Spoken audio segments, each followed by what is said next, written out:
साहिब जिंदगी सतनाम। तो भाइयों, आज हम इस वाणी पर बात करेंगे। द्वार धनी के पड़े रहो, धक्का धनी के खाए, कबहू धनी नेवाजई, जो वर छाड़ी न जाए। तो इसका मतलब यह है कि जैसे हमने आज 25 साल तक जो भी गुरु करे थे, जितने भी हम सत्संगों में गए थे, उन गुरु लोगों का यह कहना था कि गुरु का दर्शन नित्य करो। जैसे कि रोज करो, महीने में करो, 15 दिन में करो, 3 महीने में करो, 6 महीने में करो। और अगर 6 महीने तक आप गुरु का दर्शन नहीं करोगे ना, तो आप जैसे गुरु के शिष्य हो ही नहीं। तो इसका मतलब यह था कि जैसे बार बार जो गुरु महाराज थे ना, वह हमें बार बार उनके आश्रमों में बुलाते थे। और बार बार हम लोग, जैसे अगर कोई गरीब है तो काम वगैरह करके, जैसे 2-3 महीने में जैसे पैसे जमा कर करके आश्रम में जाता था। और कोई लेडीज़ वगैरह रहती थी तो घर में झगड़ा वगैरह करके भी आश्रम में जाती थी। तो हमारी, जैसे अभी हम नाम नहीं लेंगे, हमारी एक सहेली ने कहा कि गुरु महाराज का आदेश था कि 11,000 रुपये जमा करना है। तो हमारे पास पैसा नहीं था, तो हमने हमारी रखी हुई अंगूठी को तोड़ करके गुरु महाराज को पैसे दिए। तो हमारा कहने का मतलब यह था कि जब तक हम मायावी गुरु के जाल में फंसे थे, और जब तक हम इस माया के जंजालों वाले गुरु में फंसे थे ना, तब तक हम यही समझते थे कि जब गुरु हमें बुला रहा है तो हमें जाना ही जाना है। जब गुरु ने कहा है कि आपको इतने इतने दिनों में आना है तो हमें जाना ही जाना है। हम यह नहीं समझते थे कि हमारा बाकी काम जो भी है करने का, उससे हर काम से हम गुरु के काम को ही ज़्यादा महत्व देते थे। क्यों? क्योंकि हमें सार शब्द चाहिए था, क्योंकि हमें इस दुनिया से मुक्त होना था, इसलिए ही हम जाते थे। लेकिन अब जब हमें मूल ज्ञान मिला है ना, तो मूल ज्ञान की वजह से जैसे एक एक वाणी हमारे समझ में आ रही है। जो गुरु ने और जो गुरु भाई ने हमें इस बात का ज्ञान दिया है, उनको जैसे कि हम कितना ही उनको धन्यवाद दें, हम कितने ही उपकार उनके हम पर है कि उन्होंने हमें सच्चाई से रूबरू किया है। अब वो जो जैसे मायावी गुरु थे, उनका यह मतलब था कि अगर कोई शिष्य आएगा तो क्या करेगा, 2-3 दिन रहेगा और कितना सारा पास लाए वाला पैसा आश्रमों में दान करेगा और हमारे आश्रम बड़े बड़े बन जाएंगे। लेकिन जो साचा गुरु होता है ना, साचे गुरु ने क्या किया है कि भूल मिटे गुरु मिले पारखी, पारख देई लखाए, कहे कबीर भूल की औषधि, सार शब्द है भाई। जब पारखी गुरु मिला है, जब उन्होंने हमारा भरम का पर्दा तोड़ा है, तो हमारे ख्याल में ये आया है कि हम कितने मूर्ख थे, कितना मूर्ख हम लोगों को बनाया गया था कि हम सब काम धंधा छोड़ करके आश्रमों में जाते थे, कितना सारा ट्रैवलिंग करते थे, कितना सारा आश्रमों में जैसे मतलब कि कोई जैसे सुविधा रहो ना रहो तो भी गुरु का द्वार है, इसलिए हम कितने ही जैसे कि खुशी खुशी से वहाँ रहते थे, क्योंकि हमें पारख नहीं थी।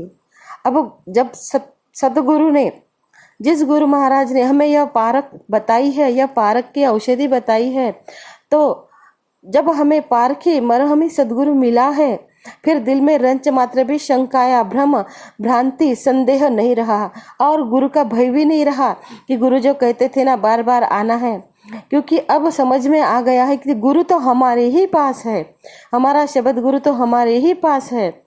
तो अब हमें जाने की जरूरत क्या है? तन मन धन सब कुछ गुरु के हमारे चरणों में समर्पित कर देना चाहिए। वह जो गुरु कहता था, उनके झांसे में आ करके ही हम वहां जाते थे। लेकिन हम अब जो हमें गुरु जी ने कहा है, जब हमें सदगुरु कबीर महाराज जी का साचा नाम मिला है ना, तो जो हमारा हित अनहित का विचार किए बिना ही जो ज्ञान हमें उन्होंने दिया है, उसका ही हमें पालन करना चाहिए, वरना हमारे पास पश्चाताप के सिवा कुछ भी नहीं रहेगा। क्योंकि इस बात में कोई संदेह नहीं है कि धनी का दरवाजा हमारे ही पास है, धनी का द्वार जो हर पल हमारा ही इंतजार कर रहा है। क्योंकि जब तक जैसे हमें पता चला है, क्योंकि हमारी सुरता जो पूरे संसार में भटक रही है, तो थोड़ा टाइम तो लगेगा। जैसे बार बार जब हम एक ही काम को करते हैं ना, तो उस काम की हमें आदत पड़ जाती है, तो बनत बनत बन जाए। सदगुरु कबीर महाराज जी ने कहा है कि यह जो काम है ना, बनते बनते बन जाता है।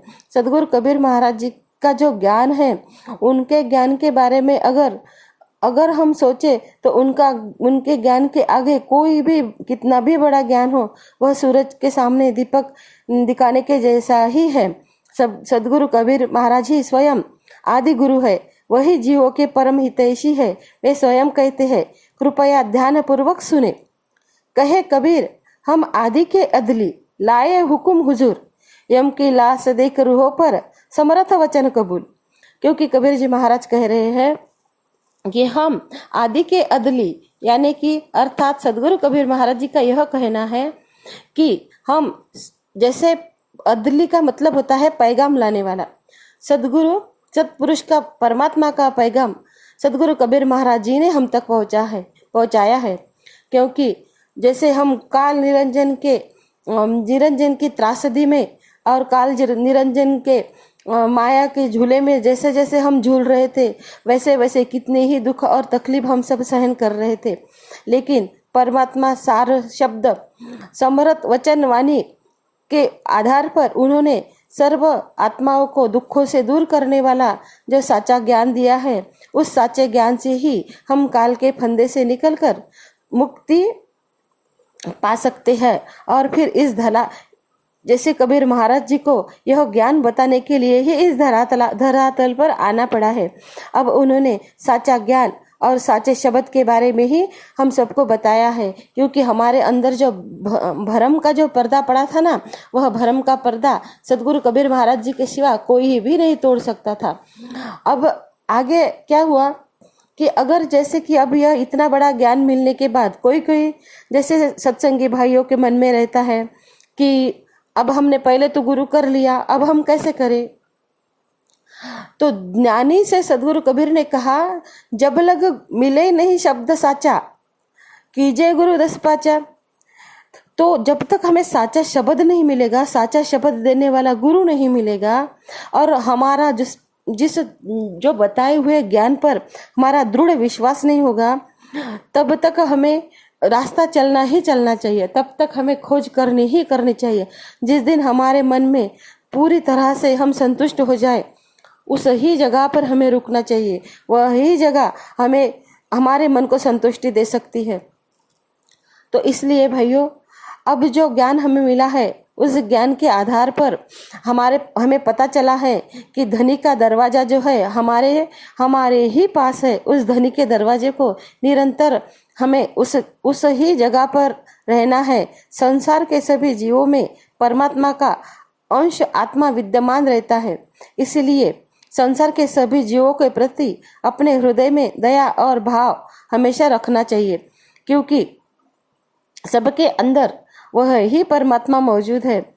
और वह ही सब परमात्मा, क्योंकि आत्मा में ही परमात्मा का वास है, इसीलिए आत्मा से बड़ा कोई नहीं है। अब आत्मा की ही हमें साधना करनी चाहिए। आगे सदगुरु कबीर महाराज कहते हैं, आत्म चीन्हे परमात्म चीन्हे, संत कहावे सोई, यह भेद काया से न्यारा, जाने बिरला कोई। अब देखो, सदगुरु कबीर महाराज ने कहा है कि यह जो भेद है, यह भेद काया से न्यारा है। अब हम जब दूसरे जैसे गुरु महाराज के आश्रम में जाते थे, जैसे मूल ज्ञान मिलने से पहले, अब उन गुरुओं के उनके कर्म तो उनके थे, हमारे कर्म हमारे थे। जैसे कि एक डाल दो पंछी बैठे, कौन गुरु कौन चेला, गुरु की करनी गुरु भरेगा, चेले की करनी चेला। तो देखो, हमारे जो भी कर्म बन रहे हैं ना, तो हमारे कर्म हमें ही भरना होगा। जैसे गुरु के कर्म गुरु भरेगा, चेले के कर्म चेला भरेगा, और कौन किसी के कर्म काट सकता है।